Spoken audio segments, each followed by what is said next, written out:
What's going on YouTube? Just taking a minute to check back in. It's been about 10 months since I picked up the CZ75 platform. Initially, I bought this, then about 2 weeks later, I transferred or traded into this.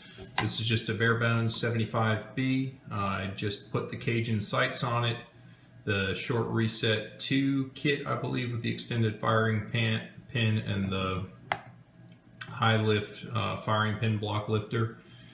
And this is the SP01 Shadow Custom. It was an older model of 2010.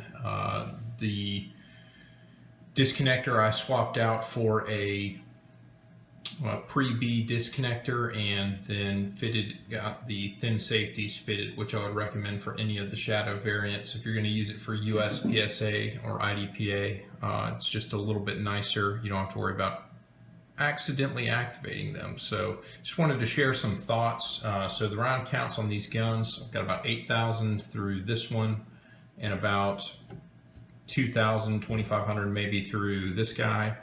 And my thoughts on them are as follows. While this gun is nicer, it is not twice as nice as this gun. I do not shoot either gun any better than the other.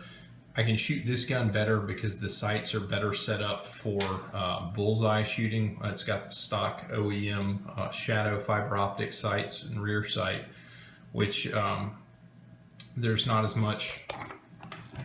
Let's see if we can just show you that there. So there's just, with the Cajun sights, there's a lot more daylight, so it's easy to pick them up at speed, but as far as precise shooting, the OEM Shadow sights have a little bit easier time establishing equal height, equal light. The trigger pull, this is the competition hammer. All the parts were slicked up by CZ Custom. I slicked up the parts on these, and this has just the OEM hammer, so it still gets the hammer camming and single action. See how it goes back there as you pull the trigger. Whereas on the Shadow Custom, it does not at all. Get a single action pull, there's zero movement in the hammer, it just releases, comes down. So all of that to say, I don't feel like I need this gun. The SP01 frame, the recoil impulse is different because the slide is fatter. It's kind of a slower recoil impulse, where this 75 has the tapered slide. It's about an ounce lighter, so the recoil impulse is a little bit faster. That said, I don't shoot either gun any better. You know, it's all me behind the gun. And it probably took owning this gun to realize that I'm just fine with this gun. And that said, if I were faced with the quandary again, if I had a bunch of cash burning a hole in my pocket, would I buy either of these guns? They're both really great guns. The P09 series seems to fit my hand a little bit better. I probably would have looked at that harder if I just had a pile of money sitting around and looked at that and realized that the trigger, there's a level of good enough. You don't need the most baller trigger in the world.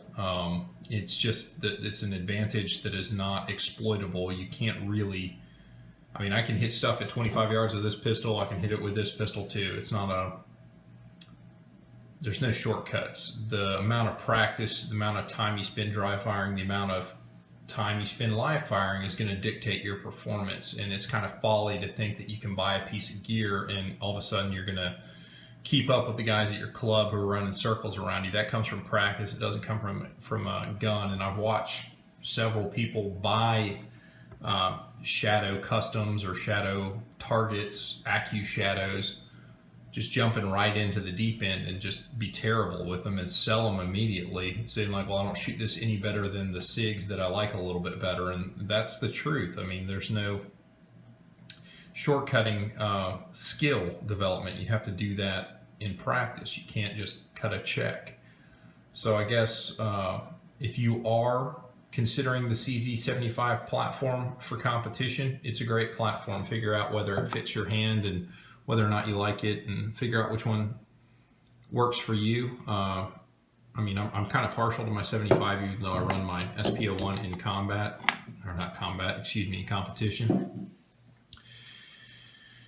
It's a good platform. It's very easy to shoot well. I immediately maintained my level of skill with my 1911s coming onto this platform once I tamed the double action. Is it a durable platform? Is it a reliable platform? Let's talk about durability.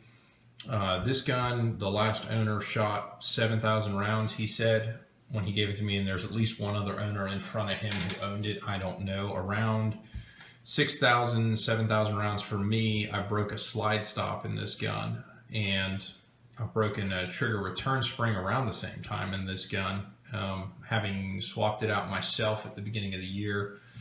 And I do a lot of dry firing, so that's not a big surprise. I'm going to start changing them out twice a year, just once in January and once in July.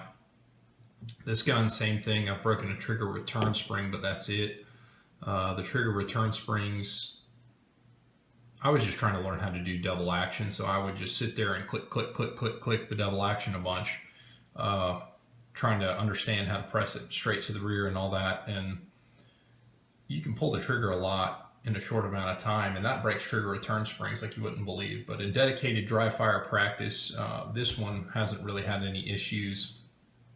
Cajun's about to drop a part that is pretty much an unbreakable trigger return spring, and we're all going to rejoice when that comes out, because we'll buy it, spend 40 bucks on that, and never have to change a trigger return spring again. It's going to be glorious. So if you like the CZ platform, it is a great platform. I really like it. I think I shoot it very well. I probably would look at a Grand Power, the Grand Power Excalibur specifically. Out of the box, it's about 800, 850 bucks or whatever it is. The magazines are about 50 bucks, and that's terrible, but they use the same base plates as a 75. They come with everything you need on it. It's the same price as a Shadow, and you don't have to do a trigger job. That's got, you know, it's a different gun, so maybe it's not going to fit your hand. You don't like it. It doesn't have removable grip panels or anything like that. But I check those out. I check out the Bursa Thunder Pro XTs or whatever. They seem to be a really good gun, a good value for money. Comes with like 5 magazines or whatever. But I mean, there's nothing wrong with the CZ. CZs are wonderful guns. Whatever it is you do decide to run in competition, I just ask that you practice with it a lot. And when you think you're not making any gains, figure out why you're not making gains. I mean, videos, record yourself, check out the Max Michel Shot Coach app, and analyze some of your match footage and understand where you're wasting time. And ultimately, it's developing skill and applying skill is what it comes down to for competition shooting. And this is really just the medium at which we use the skills that we've developed. And I'm starting to become more and more convinced that it's a smaller piece in the equation than we all like to think about. As long as you get one that fits your hand well and you can shoot it accurately, I think you'll be fine. That said, if you really think you need a Shadow and you don't want just an SP01, but you can find an SP01, just get the SP01. You'll be fine with it. You can drop all the go fast parts in it and it'll be fine. It's not going to be I mean, after all, the only difference is going to be the swing forward on the trigger reset. It's going to be slightly longer if you do all the Cajun parts on it, just for comparison's sake. That's it doesn't have a disconnector. That's where the trigger sits back on that one. So that's got a disconnector, and you can kind of see, let's see if we overlay them. You can kind of see when I do that. Oh, look at that. That's kind of neat. You can kind of see the difference there, and the trigger is going to have to come back to about that point to reset the whole trigger mechanism. It's not quite that bad, but it's not as short as this one. It's going to be the same feel in your hand. Just get one you like, get some grips that you think feel good or you like the way they look, and just off the races, man. You don't need the academically best handgun to do well in competition shooting. But that all said, you know, get out on the range, make some noise, and start living it and stop reading about it.